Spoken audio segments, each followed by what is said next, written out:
की महाराष्ट्र प्रतिनिधी श्री योगीराज परदेशी माझ्यासोबत आहे कॅमेरामॅन साहिल परदेशी जे अन्नदान क्षेत्र केलेलं आहे तो कोणत्या ठिकाणी आपण व्यवस्था करण्यात आलेली आहे? मठातर्फे आपण शंकरबाबांची माधुकरी असा एक उपक्रम चालू केलेला आहे। पुणे शहराला माधुकरीचं एक खूप मोठं महत्त्व होतं की पूर्वीच्या काळामध्ये इथे पुण्यामध्ये येणाऱ्या विद्यार्थ्याला अन्नदान व्हायचं। त्याला कोणीतरी जो प्रतिष्ठित माणूस असेल पुणे शहरातला किंवा समजा पैशाने तो थोडासा व्यवस्थित असेल तर तो कमीत कमी 5 विद्यार्थ्यांना तरी जेवण द्यायचा आणि त्या निमित्तानं मुलांची इथं सोय व्हायची आणि ते शिक्षण घेऊ शकायचे। तर हीच संकल्पना पुणे शहरात परत सुरू व्हावी असा एक आमचा उद्दिष्ट आहे।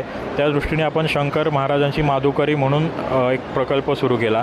तर याच्यामध्ये आपण आज बहुरंगारी गणपतीच्या इथे एक 300 ते 400 मुलं रोज खिचडी प्रसादाचा लाभ घेतात आणि पुणे विद्यापीठात 3000 मुलं घेतात। आणि आता नवीनच मागच्या महिन्यात आपण महापालिकेच्या सोबत जाऊन त्यांनी एक शाळा आपल्याला दिली 17 नंबर नवी पेठेमध्ये, तर तिथं आपण सुरू केलेलं आहे। तर तिथं आता 700 ते 800 मुलं लाभ घेतात। संभाजी महाराज विद्यालय 17 नंबर मुलांची शाळा। तर आमचं असं उद्दिष्ट आहे की जास्तीत जास्त लोकांनी ह्याच्यात सहभागी व्हावं।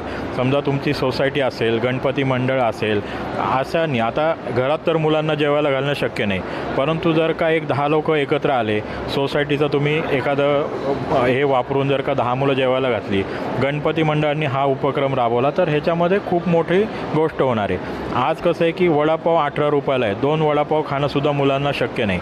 अक्षरशः मुलांच्या अशा प्रतिक्रिया आहेत की इथं आम्हाला खिचडी मिळाल्यामुळं आमचा महिन्याचा म्हणजे डबा वाचतो तर 3000 रुपये वाचतात आणि ती त्यांच्यासाठी खूप मोठी गोष्ट आहे की ज्याने ती मुलं इथं शिक्षण घेऊ शकतात।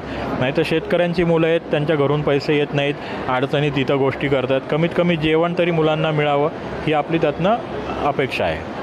धन्यवाद सर, डिजिटल मीडियाला माहिती दिल्याबद्दल।